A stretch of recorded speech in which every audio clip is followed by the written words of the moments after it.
Bismillahirrahmanirrahim. Assalamualaikum warahmatullahi wabarakatuh. Salam sejahtera untuk kita semua.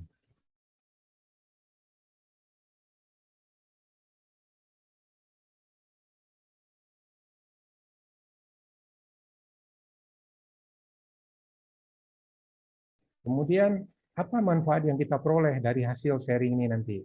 Pertama, kita bisa sama-sama belajar. Ya, saya juga akan banyak belajar dari sharing ini. Model-model bisnis apa yang ada di pasar modal, kita bisa mempelajarinya. Sektor-sektor yang menjanjikan, sektor-sektor yang lagi tren di bisnis sektor apa, ya ini kita pelajari. Kemudian taktik strategi, ya. Ini taktik strategi ini luar biasa ya. Contohnya misalnya ya, contoh secara garis besar. Indofood, bagaimana mereka mengembangkan bisnisnya sampai sekarang makin membesar, bermacam-macam sektor. Nah, salah satunya Indofood, dia punya retail, yaitu Indomaret. Itu untuk distribusi dia punya produknya ya. Kemudian dia juga mengakuisisi ya, membeli perusahaan-perusahaan lain di luar negeri sebagai channel untuk distribusinya dia. Nah, kan kita juga bisa begitu. Jadi tidak harus sendiri kita yang berjualan, kita bisa bekerja sama dengan orang-orang lain gitu. Kemudian perusahaan seperti Unilever, bagaimana dia bisa membesarkan diversifikasi produknya? Ya, itu dia caranya mengakuisisi perusahaan lain. Contohnya kecap Cap Bango, teh Sariwangi, dan yang lain-lain. Bagaimana cara dia mengakuisisi nanti saya ceritain. Oke. Kemudian kayak Sinarmas Group, bagaimana Sinarmas Group itu dengan bermacam-macam bisnisnya terus berkembang, ya terus berkembang. Salah satu yang baru diakuisisinya adalah perusahaan batubara yang ada di Australia. Perusahaan batubara yang kualitas batubaranya kualitas baik, dan itu sangat diperlukan waktu ekonomi berkembang untuk proses metalurgi ya. Jadi sebagai bahan bakar untuk dapur tinggi untuk mencairkan metal gitu ya. Nah, bagaimana caranya dia bisa mengembangkan itu? Ya tentu kalau dia cari di sumbernya akan sulit, tapi caranya akuisisi. Ya tidak 100%, dia akuisisi 20%, dia bisa pegang barangnya. Nah, dengan dia pegang barang, dia bisa pasarkan. Nah, ini network kerjasama ini yang luar biasa kita bisa pelajari. Menarik, saya juga menarik. Nah, kalau kita pelajari lagi yang lain ya, misalnya kita ambil yang positifnya, saham bumi misalnya ya, bagaimana grup Bakri itu melakukan financial engineering. Nah, ini kita perlu pelajari.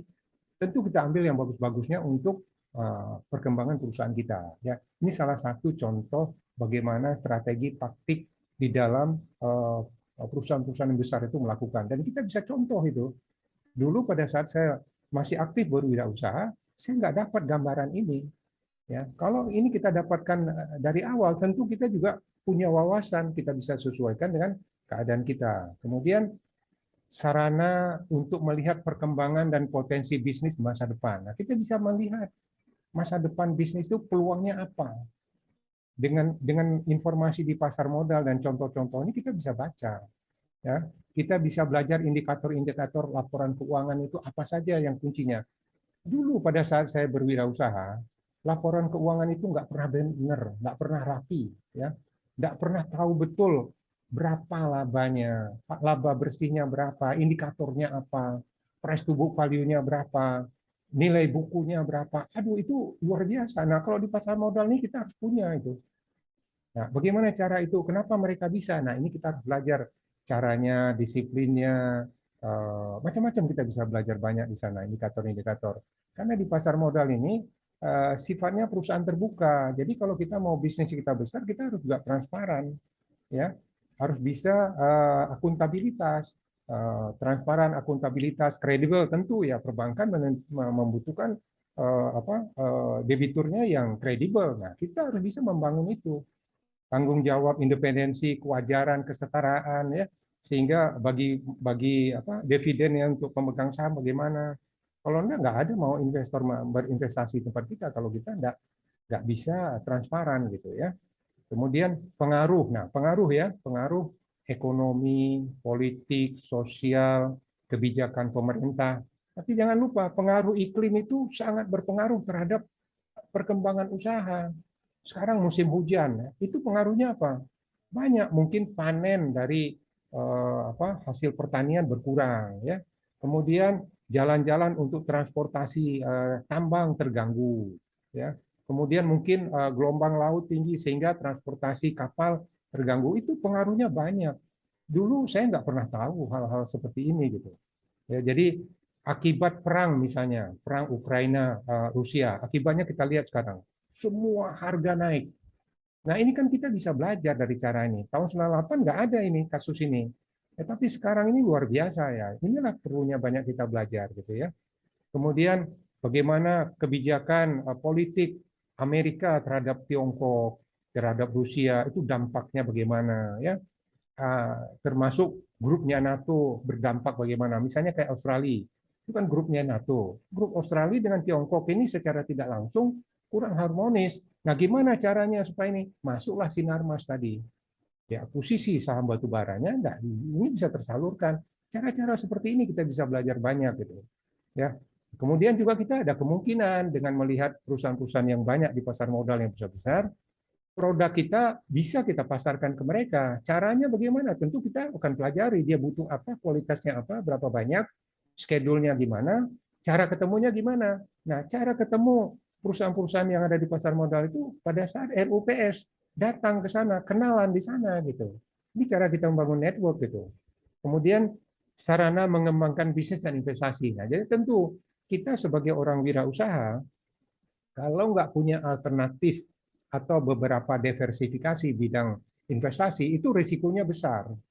Misalnya, yang konvensional saja, kita berdagang misalnya apa ya, punya satu, kayak kan saya lah, developer properti misalnya. Itu kan memang asetnya banyak, tapi cash flow-nya seret. Nah, kalau saya nggak punya alternatif yang bisa menghasilkan cash flow, tentu akan jadi masalah. Makanya saya buka restoran Padang tempo hari untuk memperkuat saya punya cash flow. Capital gain-nya saya bisa dapat dari investasi di properti. Nah, ini bisa juga. Teman-teman nanti bisa belajar, oh pasar modal ini ada apa peluangnya. Mungkin juga bisa berinvestasi di pasar modal, membeli saham perusahaan-perusahaan yang terbagus, termasuk saham-saham perbankan yang bagus-bagus, kita juga ya peluang itu buat kita tangkap gitu. Meskipun kita dapat kredit dari perbankan, nggak ada salahnya kalau kita juga berinvestasi membeli saham-saham perbankan. Nah, kenapa perbankan itu menarik? Nanti saya ceritain. Ada kelebihan-kelebihannya gitu ya. Kemudian kita belajar mengelola risiko. Bagaimana perusahaan besar mengelola risiko. Nah, kita juga bisa belajar banyak di sana gitu. Kemudian bagaimana sudut pandang seorang investor terhadap perusahaan yang mau dia investasikan. Nah, kalau kita mau cari investor, kita harus tahu bagaimana seorang investor melihat perusahaan kita. Kita bisa belajar banyak di pasar modal itu. Ya. Kemudian alternatif sumber modal masa depan. Nah, alternatif modal ini bukan hanya perbankan, bukan banyak investor pribadi, tapi pasar modal ini sumber modal yang luar biasa. Perusahaan-perusahaan besar di dunia semua arahnya ke pasar modal.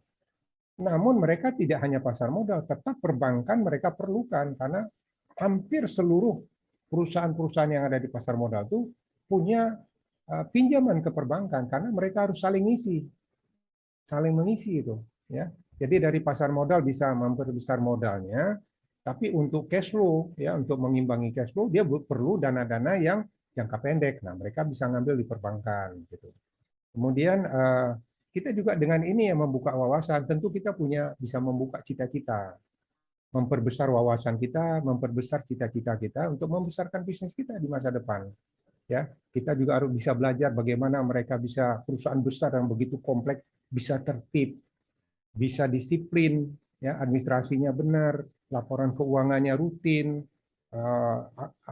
akurat, ya, bagaimana mereka lakukan, mereka membangun sistem, membangun SDM-nya bagaimana, ya, mempersiapkan menuju perusahaan mungkin juga nanti bisa belajar ini untuk mempersiapkan perusahaan kita menuju perusahaan terbuka.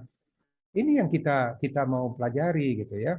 Jadi banyak hal yang menarik di pasar modal ini yang bisa kita pelajari. Nah, nanti buat teman-teman yang perlu konsultasi, pembinaan dan pendampingan selanjutnya bisa menghubungi nomor HP saya yang berikut ini. Demikian sharing yang bisa saya sampaikan. Semoga sharing ini bisa bermanfaat dan bisa bersinergi untuk kita semua. Terima kasih. Assalamualaikum warahmatullahi wabarakatuh.